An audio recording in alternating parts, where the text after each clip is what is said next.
একটু ফোন দিয়ে দেখি তো কি করে। নাম্বারটি ব্যস্ত আছে।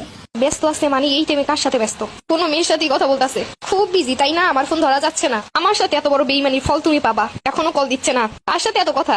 বুঝে গেছি, সব বুঝে গেছি, এখন আর আমাকে ভালো লাগে না। দুদিন আগেও ফোন আমার একটু রিসিভ করতে দেরি হইলে কান্না শুরু করতো, আর আজ সে বিজি, আমার কল দেখেও কল দেয় না।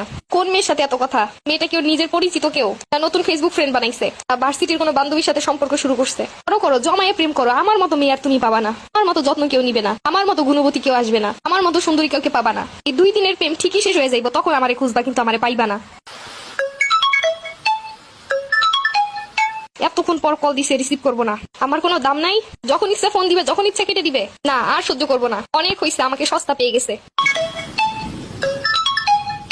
মাত্র 10 বার কল দেওয়া হয়েছে, আরো 10 বার দিবে, তারপর রিসিভ করবো। কি হয়েছে, ফোন দিচ্ছ কিসের জন্য? তুমি যে একটু আগে কল দিলা এই জন্য। ও, আমি কল দিছি তাই কল দিছো, কিন্তু তুমি তো মনে করি আবার কল দেও নাই। আরে বাবা, আমি একটা কাজে ছিলাম, এর জন্য ফোন দিতে পারি নাই। হ্যাঁ হ্যাঁ, আমার সাথে কথা বলতেই তো যত কাজ, যত ব্যস্ততা। কই, এতক্ষণ তো খুব বিজি ছিলেন, তখন তো আর কোনো ব্যস্ততা ছিল না। আরে আমার অফিসের বস কল দিছিল। বস? তাই নাকি? কি লেডি বস নাকি আবার? লেডি না হইলে তো এতক্ষণ কথা বলার কোনো মানি হয় না। আরে না, আমার বস পুরুষ। পুরুষ বসের সাথে এত কথা? আমারে কি বাচ্চা মনে হয়? আরে ভাই, বিশ্বাস না করলে তুমি আমার বসের সাথে এসে দেখা করো। তুমি স্ক্রিনশট পাঠাও আমারে। বসের সামনের সাইড না পিছনের সাইড? আমার বসের সামনের আর পিছনের দিয়ে আমি কি করবো? আমি বলছি ফোনের স্ক্রিনশট দাও। আচ্ছা দিতাছি। কই দিচ্ছ না কেন? আরে বাবা, টাইম তো লাগে দিতে। হ্যাঁ, এখন তো এডিট